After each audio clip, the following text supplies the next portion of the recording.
welcome to the Paper Snob. This is Tara. Today I am working on PinkFresh Fridays and Mixed Media Mayhem. I'm combining these two hops. I'm going to be using all PinkFresh Studios product as well as some mixed media. So I'm going to pop up our inspiration layout over here in the corner for you. That is a gorgeous layout. I have to dig out my photo. I know which one I'm going to use. I just got to go grab it. And we're going to go ahead and talk about the mixed media. Now, what I see on that page is she used pattern paper. Looks like she gessoed the background and then added splatters and inking, and then it looks like she also stamped and colored her own flowers. I'm not going to color my own flowers. I do have a pack of ephemera right here that I can use in place of it. And I have 2 pieces of pattern paper. This one's going to be my background.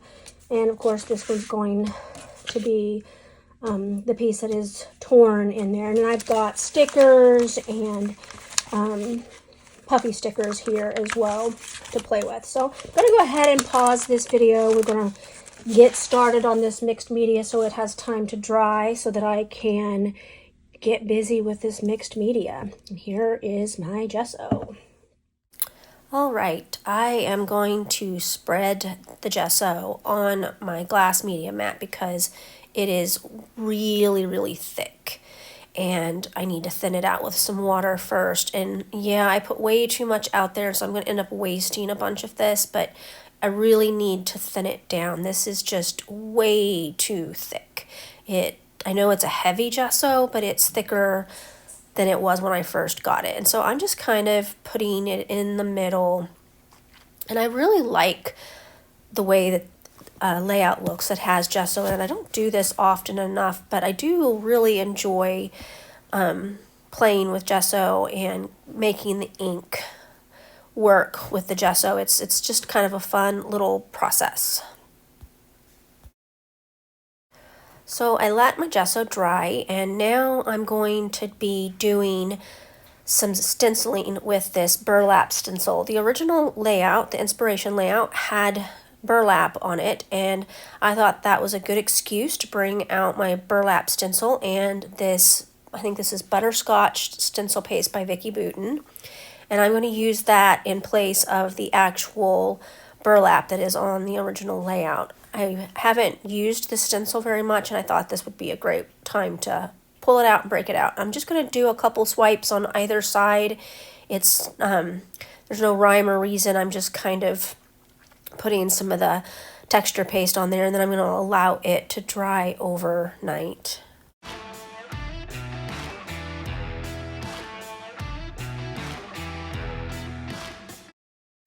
Alright, now that my texture paste has dried, I'm going to add some of this spray ink. This is a really old ink by Plain Jane, but it's kind of a pretty pink color.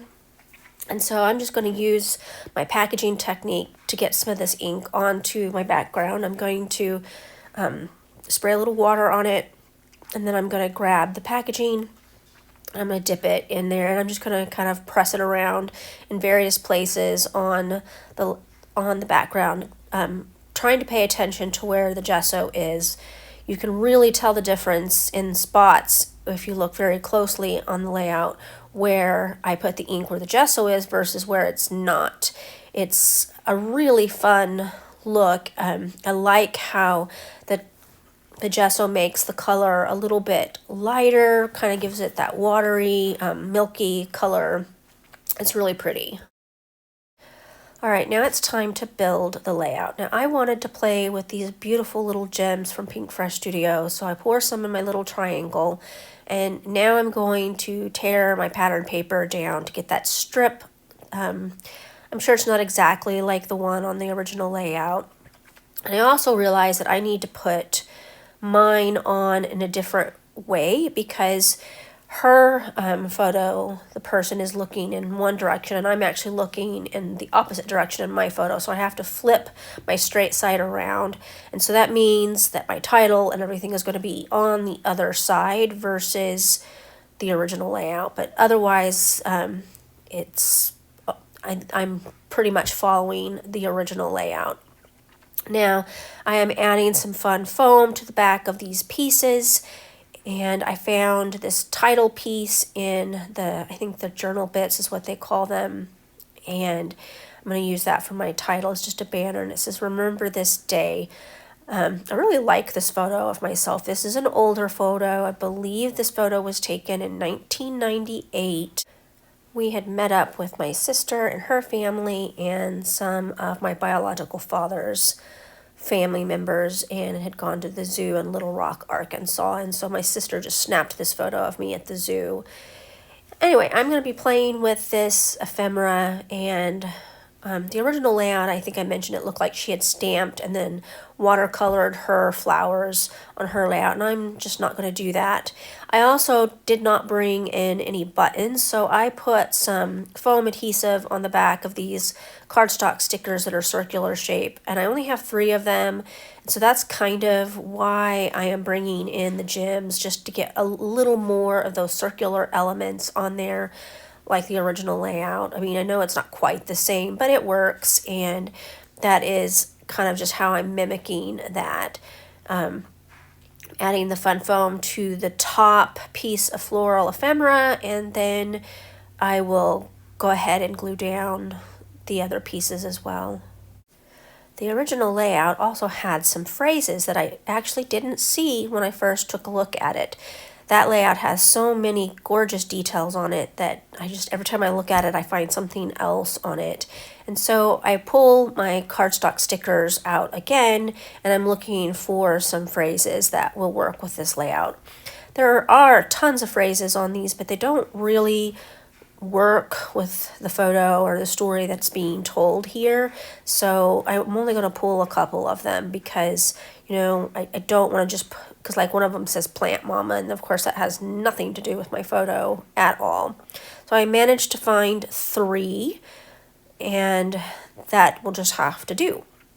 So the next thing I'm going to do is I'm just going to put some dots of glue in various locations on the layout so that I can add my little bling drops there, and that way I already have the glue on my layout, and I just have to go ahead and add them. Now that is a PinkFresh Studios gem picker. I really like that tool. It came out earlier this year, and I bought it right from the company. I really, really like it. I like it better than the one that I had previously. The one that I had previously actually doesn't work all that great. This one picks up really well. And as you can see, as long as my gems are not upside down, I don't have to actually handle them. I decided to go ahead and add some more. I mean, why not? They're so pretty. Just keep adding. And I like these little bitty tiny details that you can add to a layout just to add some little bit of sparkle. So one of the things that I do differently on this layout is, again, I always like to have journaling on my layout, and you're not going to see me put it on here, so stay tuned to the end of the video where I have added a label with journaling on my layout. It'll be in the close-up pictures of my finished layout. So I'm adding a few more of these little gems, and then I think we're going to be finished with this layout. Alright, I got this layout completely finished. I really like how it turned out. I didn't do quite as much mixed media as the original creator did on hers, but I'm pretty happy with the way this turned out. I didn't have buttons from PinkFresh Studios, and I was trying to use only PinkFresh Studios product minus my mixed media. So I just used some of the circular stickers in this collection, and then I brought in some of these beautiful little crystals. I love them, the glitter drops. This one's blossoms, and I really like how this turned out. I will put some journaling on this, so look for that in the close-ups at the end of the video. I want to thank you so much for coming to my channel today. I really appreciate those of of you who take the time to like, comment, and or subscribe to my channel. If you are not a subscriber, I would absolutely love to have you subscribe. So just click that button below, and if you want YouTube to notify you, click the bell so that they will send you a notification when I put out new content. I strive for 2 to 4 videos per week, and I think for this week I've got 4, maybe 5 videos on my channel, so there's always going to be plenty of content for you to watch. You guys have a great rest of your day. Bye.